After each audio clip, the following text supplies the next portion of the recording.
પોતાના ઉદરમાં રાખે ને, મારા દીકરાને કઈ તકલીફ ન પડવી જોઈએ, મારી દીકરીને કઈ તકલીફ ન પડવી જોઈએ. એના દીકરાને તકલીફ પડે એવું ખાય નહીં અને પાડી પોસીને મોટો કરે. માં ઓળખ આપે કે બેટા આ તારા પિતા થાય, બેટા આ તારા ફુવા થાય, બેટા આ તારા મામા થાય. એ માં ઓળખાણ આપે.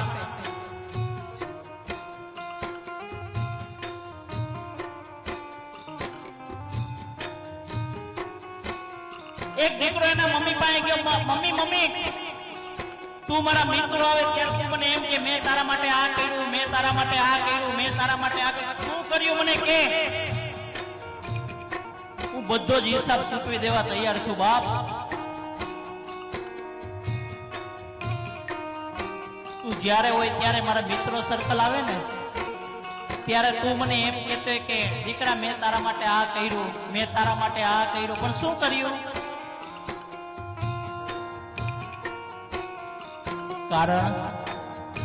કારણ કે કરીને હિસાબ રાખે ને એ કોઈ દી માં ન હોય, અને કરીને હિસાબ ન રાખે ને ઈ માં. દીકરાને સેવી લે પણ હિસાબ ન રાખે. ઈ કે બેટા તે મને એમ કીધું ને કે તે મારા માટે શું કર્યું, તો સાંભળ.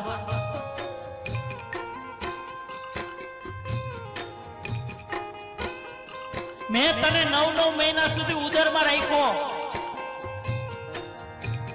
એનું 1 મહિનાનું ભાડું તું શું ચૂકવીશ?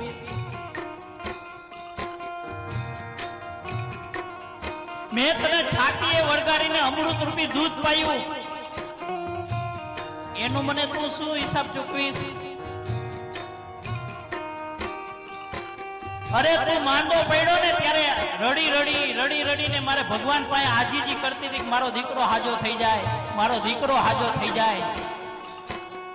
એની એક એક આંસુની કિંમત તું મને શું ચૂકવીશ?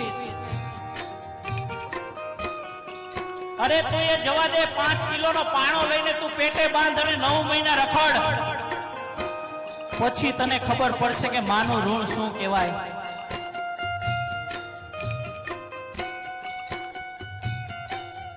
દીકરાની બુદ્ધિ આવી ગઈ ઠેકાણે કે માં તારું ઋણ કોઈ ન ચૂકવી શકે માં. અરે મારા ઠાકોરજીનું પણ દેવાળું ફૂંકાઈ જાય.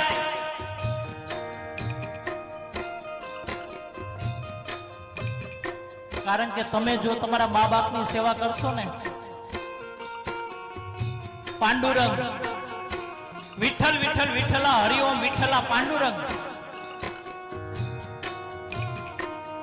એના મા બાપની સેવા કરતા હતા ને અને ઠાકોરજીને દર્શન કરવા આવવાનું મન થયું. એના મા બાપની સેવા કરતા હતા ને ઠાકોરજીને દર્શન કરવા આવવાનું મન થયું ને ઈટનો કર્યો ઘા કે ઘડીક વાર સાઈડમાં બેસ, હું મારા મા બાપની સેવા કરું છું. કારણ કે ભગવાન થી પણ એક ડગલું જો આગળ હોય ને તો એ આપણા મા બાપ છે.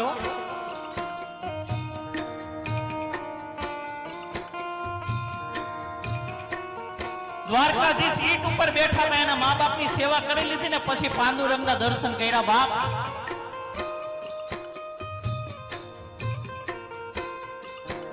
તમે જો તમારા મા બાપની સેવા કરશો ને તો આ દરેક રાત નિરાલી છે, દરેક દિવસ સારો છે, દરેક રાત નિરાલી છે, દરેક દિવસ સારો છે.